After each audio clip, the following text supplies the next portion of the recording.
So hi ಸ್ನೇಹಿತರೆ ಕೆಲವೊಂದಿಷ್ಟು ವಿದ್ಯಾರ್ಥಿಗಳು ಸರ ಪೋಸ್ಟ್ ಆಫೀಸ್ GDS ಬಗ್ಗೆ ಅಪ್ಡೇಟ್ ಕೊಡ್ರಿ ಅಂತ ಅನ್ನತ್ತಿದ್ರಿ. ಸೊ ಅದಕ್ಕಾಗಿ ನೋಡ್ರಿ ಈ ವಿಡಿಯೋ ಮಾಡತ್ತನು. ಮತ್ತು GDS ದ ಅಪ್ಲಿಕೇಶನ್ ಯಾವಾಗ ಸ್ಟಾರ್ಟ್ ಆಕೈತಿ ನಿಮಗೆ ಮುಂದೆ ತಿಳಿಸ್ಕೊಡ್ತಾನೆ. ಈಗ ನೋಡ್ರಿ ಪೋಸ್ಟ್ ಆಫೀಸ್ದ ಅಪ್ಲಿಕೇಶನ್ ಪುರುಷರು ಮಹಿಳೆಯರು ಇಬ್ಬರು ಅಪ್ಲೈ ಮಾಡ್ಬೋದು. ಯಾವುದೇ ರೀತಿಯಾಗಿ ಎಕ್ಸಾಮ್ ಇರಂಗಿಲ್ಲ.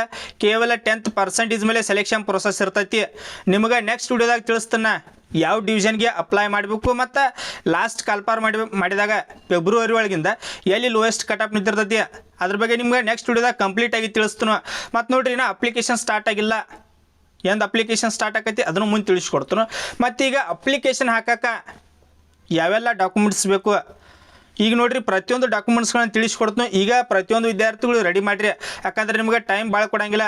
ಕೇವಲ ಭಾಳ ಅಂದ್ರೆ 27-28 ದಿನ ಟೈಮ್ ಕೊಡ್ತಾರೋ. ಆದಷ್ಟು ಪ್ರತಿಯೊಂದು ವಿದ್ಯಾರ್ಥಿಗಳು ಅಪ್ಲೈ ಮಾಡಿರಿ. ನಿಮಗೆ ಏನೇ ಡೌಟ್ಸ್ ಇತ್ತಂದ್ರೆ ಕಮೆಂಟ್ ಸೆಕ್ಷನ್ ನಾನು ಇಟ್ಟಿರ್ತೀನಿ, ಕಮೆಂಟ್ಸ್ ಕೂಡ ಮಾಡ್ಬೋದು. ಹಂಗೆ ನೋಡ್ರಿ ಪ್ರತಿಯೊಂದು ವಿದ್ಯಾರ್ಥಿಗಳು ಚಾನಲ್ ಒಂದು ಸಬ್ಸ್ಕ್ರೈಬ್ ಮಾಡಿ ಇಟ್ಟುವ್ರಿ. ಯಾಕಂದ್ರೆ ನೋಡ್ರಿ GDS ವಿಷಯಕ್ಕೆ ಬರೋದಾದರೆ ನೀವು ಅಪ್ಲಿಕೇಶನ್ ಹಾಕೋದ್ರ ಬಗ್ಗೆ ಹಿಡಿದು ಲಾಸ್ಟ್ ಜಾಯ್ನಿಂಗ್ ಲೆಟ್ರ್ ಏನು ತೆಗೆದುಕೊಳ್ತಿರಲಿಲ್ಲ ಅಲ್ಲಿಯವರು ಕೂಡ A to Z ಇನ್ಫಾರ್ಮೇಷನ್ ತಿಳಿಸ್ಕೊಡ್ತಾ ಇರ್ತಾನೋ.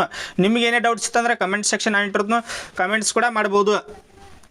ಈಗ ನೋಡ್ರಿ ಅಪ್ಲಿಕೇಶನ್ ಹಾಕಕ್ಕೆ ಯಾವೆಲ್ಲ ಡಾಕ್ಯುಮೆಂಟ್ಸ್ ಬೇಕು ಈಗ ಯಾವಾಗ ಅಪ್ಲಿಕೇಶನ್ ಸ್ಟಾರ್ಟ್ ಆಕೈತಿ ನಿಮಗೆ ಮುಂದೆ ತಿಳಿಸ್ಕೊಡ್ತೀನಿ. ಒಂದೇದು ನೋಡ್ರಿ ನೀವು ಲಿಸ್ಟ್ ಮಾಡ್ಕೋಬೋದು ಅಥವಾ ಲಿಸ್ಟ್ ರೆಡಿ ಮಾಡಿ ಡೈರೆಕ್ಟ್ ನಾ ಟೆಲಿಗ್ರಾಮ್ದಲ್ಲೂ ಶೇರ್ ಮಾಡಿರ್ತೀನಿ. ಅಲ್ಲಿ ಕೂಡ ಪ್ರತಿಯೊಂದು ವಿದ್ಯಾರ್ಥಿಗಳು ಜಾಯ್ನ್ ಆಗಿರಿ. ಒಂದೇದು ನೋಡ್ರಿ 10th ಮಾರ್ಕ್ಸ್ ಕಾರ್ಡ್ ಬೇಕು.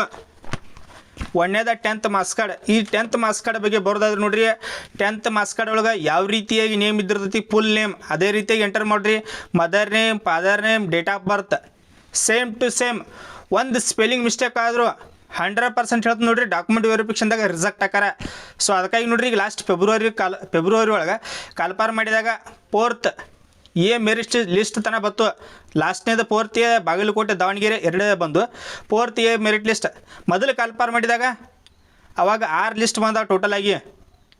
ಎದಕ್ಕಂದ್ರೆ ಇಲ್ಲಿ 10th ಮಾರ್ಕ್ಸ್ ಕಾರ್ಡ್ ಒಳಗೆ ಏನಾದರೂ ಸ್ವಲ್ಪ ಮಿಸ್ಟೇಕ್ ಮಾಡಿದ್ರೆ ಅಂದರೆ ಡೈರೆಕ್ಟ್ ರಿಜೆಕ್ಟ್. ನೀವು ಸಬ್ಜೆಕ್ಟ್ ವೈಸ್ ಮಾರ್ಕ್ಸ್ಗಳನ್ನ ಕೇಳ್ತೈತಿ ಅಪ್ಲಿಕೇಶನ್ ಹಾಕೋ ಮುಂದೆ. ಈ ಕನ್ನಡ ಸಬ್ಜೆಕ್ಟ್ 625ಕ್ಕೆ 8 ಮಾರ್ಕ್ಸ್, ಅದ್ರೊಳಗೆ ನೀವು 520 ಸಮಥಿಂಗ್ ತೆಗೆದುಕೊಂಡು ನೀವು 520 ಮಾರ್ಕ್ಸ್ ತೆಗೆದುಕೊಂಡ್ರಿ ಅಂತ ತಿಳ್ಕೊರಿ. ಅದ್ರೊಳಗೆ ನೀವು 521 ಹಾಕಿದ್ರು ಡಾಕ್ಯುಮೆಂಟ್ ವೆರಿಫಿಕೇಷನ್ದಾಗ ಡೈರೆಕ್ಟ್ ರಿಜೆಕ್ಟ್. ಯಾವುದೊಂದು ಎಕ್ಸ್ಕ್ಯೂಸ್ ಕೊಡೋಂಗಿಲ್ಲ. ಸೊ ಅದಕ್ಕಾಗಿ ನೋಡ್ರಿ ಅಪ್ಲಿಕೇಶನ್ ಹಾಕೋದು ಲೇಟ್ ಆಗಲಿ ಕರೆಕ್ಟ್ ತಿಳ್ಕೊಂಡು ಅಪ್ಲಿಕೇಶನ್ ಹಾಕ್ರಿ. ನಿಮಗೆ ಅಪ್ಲಿಕೇಶನ್ ಸ್ಟಾರ್ಟ್ ಆತಂದ್ರೆ ಯಾವ ರೀತಿಯಾಗಿ ಅಪ್ಲೈ ಮಾಡಬೇಕು ಅದನ್ನು ಒಂದು ವಿಡಿಯೋ ಮಾಡಿ ತಿಳಿಸ್ತೀನಿ ಬೇಕಾದ್ರೆ. ನೆಕ್ಸ್ಟ್ ನೋಡ್ರಿ ಎರಡನೇದು ಆಧಾರ್ ಕಾರ್ಡ್ ಬೇಕಾಗತ್ತಿ. ಒಂದನೇದು SSLC ಮಾರ್ಕ್ಸ್ ಕಾರ್ಡ, ಎರಡನೇದು ಆಧಾರ್ ಕಾರ್ಡ, ಮೂರನೇದು ನಿಮ್ದು ಸಿಗ್ನೇಚರ್ ಬೇಕಾಗತ್ತಿ. ಅಲ್ಲೇ ನೋಡ್ರಿ ವೈಟ್ ಪೇಪರ್ದಾಗ ಸಿಗ್ನೇಚರ್ ಮಾಡಿರಿ. ಸಿಗ್ನೇಚರ್ ಮಾಡಿ ಇಷ್ಟು KB ಅಂತ ಇರ್ತೈತಿ ಅಷ್ಟು ರೀಸೈಜ್ ಮಾಡ್ಕೊಂಡು ಅಪ್ಲೋಡ್ ಮಾಡಿರಿ. ನೆಕ್ಸ್ಟ್ ಅಪ್ಲೋಡ್ ಫೋಟೋ ಕೂಡ ಅಪ್ಲೋಡ್ ಮಾಡೋಕ್ಕೆ ಕೇಳ್ತೈತಿ. ಇದಾದಮೇಲೆ ಮೊಬೈಲ್ ನಂಬರ್ ಬೇಕು. ನಿಮ್ಮ ಮೊಬೈಲ್ ನಂಬರ್ ನೋಡ್ರಿ ವೆರಿಫೈ ಆಕೈತಿ. ಇದ್ರ ಜೊತೆಗೆ ಇಮೇಲ್ ID ಕೂಡ ಹಾಕಿರಿ. Email ID, mobile number, email ID ಎರಡೂ ವೆರಿಫೈ ಆಕಾವ.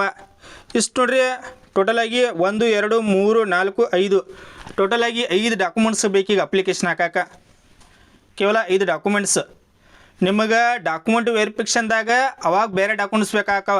ಅದ್ರ ಬಗ್ಗೆ ನೆಕ್ಸ್ಟ್ ವಿಡಿಯೋ ಮಾಡಿ ತಿಳಿಸ್ತಾನೆ ಡಾಕ್ಯುಮೆಂಟ್ ವೆರಿಫಿಕೇಷನ್ಗೆ ಯಾವೆಲ್ಲ ಡಾಕ್ಯುಮೆಂಟ್ಸ್ ಬೇಕಂತ ಹೇಳಿ. ನೀವು ಬೇಕಂದ್ರೆ ಕಮೆಂಟ್ಸ್ ಮಾಡಿರಿ, ನಾಳೆ ಅದನ್ನ ವಿಡಿಯೋ ಮಾಡಿ ತಿಳಿಸ್ತಾನೆ. ಪ್ರತಿಯೊಂದು ವಿದ್ಯಾರ್ಥಿಗಳು ಯಾರ್ದು ಜಾಸ್ತಿ ಪರ್ಸೆಂಟೇಜ್ ಆಗಿರ್ತೈತಿ ಪ್ರತಿಯೊಂದು ವಿದ್ಯಾರ್ಥಿಗಳು ಡಾಕ್ಯುಮೆಂಟ್ಸ್ಗಳನ್ನ ರೆಡಿ ಮಾಡಿ ಇಟ್ಕೋರಿ. ಮತ್ತು ಇದನ್ನು ಬಿಟ್ಟು ನಿಮಗೆ ಏನೇ ಡೌಟ್ಸ್ ಇತ್ತಂದ್ರೆ ಕಮೆಂಟ್ ಸೆಕ್ಷನ್ ಇಟ್ಟಿರ್ತೀನಿ, ಕಮೆಂಟ್ಸ್ ಕೂಡ ಮಾಡ್ಬೋದು. ನೋಡಿರಿ ಅಪ್ಲಿಕೇಶನ್ ಸ್ಟಾರ್ಟ್ ಆತಂದ್ರೆ ಯಾವ ಡಿವಿಷನ್ಗೆ ಅಪ್ಲೈ ಮಾಡಬೇಕು ಅದನ್ನು ನಿಮ್ಗೆ ವಿಡಿಯೋ ಮಾಡಿ ತಿಳಿಸ್ತಾನೆ. ABPMಗೆ ಅಪ್ಲೈ ಮಾಡಿದ್ರೆ ಬೆಸ್ಟ್, ಏನು ಬ್ರಾಂಚ್ ಪೋಸ್ಟರ್ ಮಾಡಿದ್ರೆ ಬ್ರಾಂಚ್ ಪೋಸ್ಟ್ ಮಾಸ್ಟರ್ಗೆ ಅಪ್ಲೈ ಮಾಡಿದರೆ ಬೆಸ್ಟ್. ಇದನ್ನು ಕೂಡ ವಿಡಿಯೋ ಮಾಡಿ ತಿಳಿಸ್ತಾನೆ. ಪುರುಷರು ಯಾವ ಪೋಸ್ಟ್ಗೆ ಅಪ್ಲೈ ಮಾಡಬೇಕು, ಮಹಿಳೆಯರು ಯಾವ ಪೋಸ್ಟ್ಗೆ ಅಪ್ಲೈ ಮಾಡಬೇಕು ಅದ್ರ ಬಗ್ಗೆ ಕಂಪ್ಲೀಟಾಗಿ ಅಪ್ಲಿಕೇಶನ್ ಸ್ಟಾರ್ಟ್ ಆಗಂತಲೇ ವಿಡಿಯೋ ಮಾಡಿ ತಿಳಿಸ್ತಾನೆ. ಈಗ ಅಪ್ಲಿಕೇಶನ್ ಸ್ಟಾರ್ಟಿಂಗ್ ಬಗ್ಗೆ ಬರೋದಾದ್ರೆ ನೋಡ್ರಿ ಲಾಸ್ಟ್ ಒಂದು ವಿಡಿಯೋ ಮಾಡಿ ತಿಳಿಸ್ತೀನಿ. ನೀವು ಆಲ್ಮೋಸ್ಟ್ ಕೆಲವೊಂದು ವಿದ್ಯಾರ್ಥಿಗಳು ನೋಡಿರ್ಬೋದು. ಟೋಟಲಾಗಿ ನೋಡ್ರಿ ಸರ್ಕಲ್ ಇಲ್ಲಿ ಯಾವ ಡಿವಿಷನ್ದಾಗ ಯಾವ ಸರ್ಕಲ್ದಾಗ ಎಷ್ಟೆಷ್ಟು ವೇಕೆನ್ಸಿ ಅದಾವ ಅಂತೇಳಿ GDSದವ್ರು ಈಗ ಲಿಸ್ಟ್ ಕಳಿಸಿ ಪ್ರತಿಯೊಂದು ಡಿವಿಷನ್ ಲಿಸ್ಟ್ ಕಳಿಸ್ಯಾರು. ನಿಮ್ಮಲ್ಲಿ ಎಷ್ಟು ವೇಕೆನ್ಸಿ ಇನ್ನೂ ಖಾಲಿ ಅದಾವೆ ಅಷ್ಟು ನಮಗೆ ಮಾಹಿತಿ ಕೊಡ್ರಿ ಅಂಥೇಳಿ. ಅದು ಟೋಟಲಾಗಿ ಎಷ್ಟು ಡೇಟ್ ಯಾವಾಗಂದ್ರೆ 5/8/2026 ಅಂದ್ರೆ ಇವತ್ತು ಡೇಟ್ 4. ನಾಳೆ ನೋಡ್ರಿ ಅದು ಕ್ಲೋಸ್ ಆಕೈತಿ. ಕ್ಲೋಸ್ ಆದಮೇಲೆ ಎನಿ ಟೈಮ್ GDS ನೋಟಿಫಿಕೇಷನ್ ಆಗ್ಬೋದು. 6ನೇ ತಾರೀಕಿನ ಆಗ್ಬೋದು. ನಿಮ್ಗೆ ಎಕ್ಸೆಪ್ಟೆಡ್ಗೆ ಒಂದು ಡೇಟ್ ಹೇಳಿನ 6ರಿಂದ 15 ತಾರೀಕು ಒಳಗೆ GDS ನೋಟಿಫಿಕೇಷನ್ ಆಕೈತಿ. 100% ನೋಡ್ರಿ ಈ ಮಂತ್ದಾಗ GDS ನೋಟಿಫಿಕೇಷನ್ ಆಗತೈತಿ. ಆದಷ್ಟು ಪ್ರತಿಯೊಂದು ವಿದ್ಯಾರ್ಥಿಗಳು ಡಾಕ್ಯುಮೆಂಟ್ಸ್ಗಳನ್ನ ರೆಡಿ ಮಾಡಿ ಇಟ್ಕೋರಿ. ಯಾಕಂದ್ರೆ ಮೊದಲ ಕಾಲ್ಪಾರ್ ಮಾಡಿದಾಗ 2 ಸಲ DV1 DV2 ಇತ್ತು, ಅದನ್ನು ಕ್ಯಾನ್ಸಲ್ ಮಾಡ್ಯಾರ. ಈಗ ಒಂದೇ ಸಲ ಡಾಕ್ಯುಮೆಂಟ್ ವೆರಿಫಿಕೇಷನ್ ಇದ್ದಿರ್ತೈತಿ. ಈಗ ಫೆಬ್ರವರಿ ಕಾಲ್ಪಾರ್ ಮಾಡಿದಾಗ ಒಂದೇ ಸಲ ಡಾಕ್ಯುಮೆಂಟ್ ವೆರಿಫಿಕೇಷನ್ ಮಾಡಿಸ್ಯಾರ. ಈ ಸಲ ನೋಡಿರಿ ಒಂದೇ ಸಲ ಡಾಕ್ಯುಮೆಂಟ್ ವೆರಿಫಿಕೇಷನ್ ಇದ್ದಿರ್ತೈತಿ. ನಿಮಗೆ ಡಾಕ್ಯುಮೆಂಟ್ ವೆರಿಫಿಕೇಷನ್ಗೆ ಯಾವೆಲ್ಲ ಡಾಕ್ಯುಮೆಂಟ್ಸ್ನ ತೆಗೆದುಕೊಂಡು ಹೋಗ್ಬೇಕು ಅದನ್ನು ನೆಕ್ಸ್ಟ್ ನಿಮ್ಗೆ ವಿಡಿಯೋ ಮಾಡಿ ತಿಳಿಸ್ತಾನೆ. ಇದನ್ನು ಬಿಟ್ಟು ನಿಮಗೆ ಎನಿ ಡೌಟ್ಸ್